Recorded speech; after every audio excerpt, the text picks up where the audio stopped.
दोस्तों, मैं आपका अमरजीत सिंह खालसा, जो कि आपसे पिछले कुछ दिनों से एक सीरीज पर बात कर रहा हूं टुवर्ड्स प्रॉस्पेरिटी, और जिसमें हमने पहले 3 पार्ट कवर कर लिए हैं।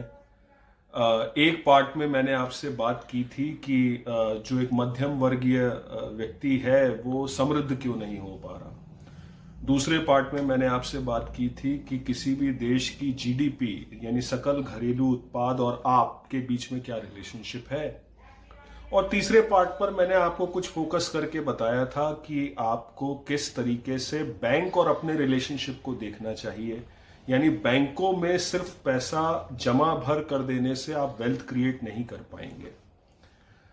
आज मैं आपसे चौथे पार्ट पर बात कर रहा हूं और अपने प्रॉमिस के अनुसार मैं थोड़ा आगे बढ़ूंगा और आपको ये बताऊंगा कि अब अगर पैसा बैंक में नहीं रखना है तो करना क्या है।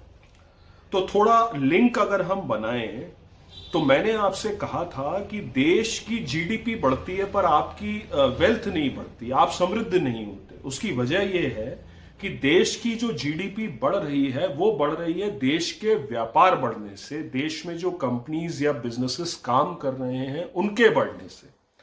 देश की जीडीपी बढ़ रही है सरकार के द्वारा किए गए कामों की वजह से। तो इशारा मेरे दोस्तों साफ है कि आपको पैसा बैंक में नहीं रखना, आपको पैसा देना है सरकार को, आपको पैसा देना है इंडियन बिजनेसेस को, आपको पैसा देना है इंडियन कंपनीज को। जब आप पैसा इनको देंगे तो यही लोग देश की जीडीपी को बढ़ाते हैं, तरक्की लेकर आते हैं, तो आपकी कमाई भी उसी प्रपोर्शन में बढ़ेगी। अब सवाल यह आता है कि इनको हम पैसा किस रूप में देंगे। तो आप पैसा दोनों तरीके से दे सकते हैं। आप पैसा इनको उधार भी दे सकते हैं, चाहे भारत सरकार हो या बिजनेसेस और कंपनीज हो, या पैसा आप एज भागीदार भी दे सकते हैं, एज पार्टनर भी दे सकते हैं कंपनीज को, इंडियन बिजनेसेस को, जिसको हम इन शॉर्ट कहते हैं। आप डेट में भी पैसा दे सकते हैं, आप इक्विटी में भी पैसा दे सकते हैं। अब डेट और इक्विटी में पैसा किस प्रपोर्शन में देना है, कब और कितना देना है, ये एक अलग विषय है जिस पर मैं आने वाले वीडियोस में आपसे चर्चा करूंगा। पर मेरा इशारा बड़ा साफ है कि अगर आप भारत सरकार को पैसा उधार देंगे, अगर आप इंडियन कंपनीज को पैसा उधार देंगे, तो आपको ब्याज की दर ज्यादा मिलेगी, जो आपको बैंकों के अगेंस्ट ज्यादा कमाई दे पाएगी। अगर आप पैसा इंडियन कंपनीज को पार्टनरशिप के फॉर्म में देंगे, तो जो कंपनीज मुनाफा कमाने वाली हैं उस मुनाफे की हिस्सेदारी भी आपको मिलेगी। तो आप समृद्ध जल्दी बन पाएंगे और आपको ऐसा लगेगा कि अगर देश की जीडीपी बढ़ रही है, देश के व्यापार बढ़ रहे हैं, तो आपकी आमदनी भी बढ़नी चाहिए। इस बात को मैं आपको ऐसे समझाना चाहूंगा कि एक सच पर हम बात करते हैं। हम अभी कोरोना टाइम्स में एंटर हुए थे मार्च में, और आपने देखा होगा कि पिछले 6 महीने में हमारी जीडीपी जो है बहुत तेजी से नीचे गई। और वो होना भी था क्योंकि आपका देश बंद था, व्यापार बंद था, कामकाज बंद था।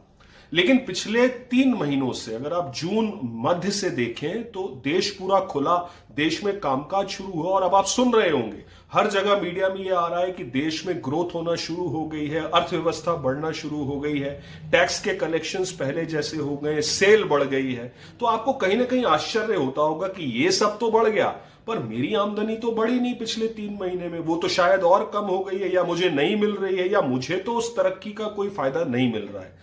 वो मेरे दोस्तों आपको सिर्फ इसलिए नहीं मिल रहा क्योंकि आपने व्यापार में या भारत सरकार को पैसा नहीं दिया था। अगर दिया होता तो ये जो बाउंस आपको दिख रहा है, इस बाउंस की तपिश आपको भी महसूस होती और आपकी आमदनी भी बढ़ती। तो अब भारत सरकार को या कंपनियों को पैसा डेट और इक्विटी के फॉर्म में कैसे देना है, ये हम फिर कभी बात करेंगे। लेकिन आज हमने एक बात सीखी कि आप पैसा इनको उधार या इक्विटी के फॉर्म में दीजिए।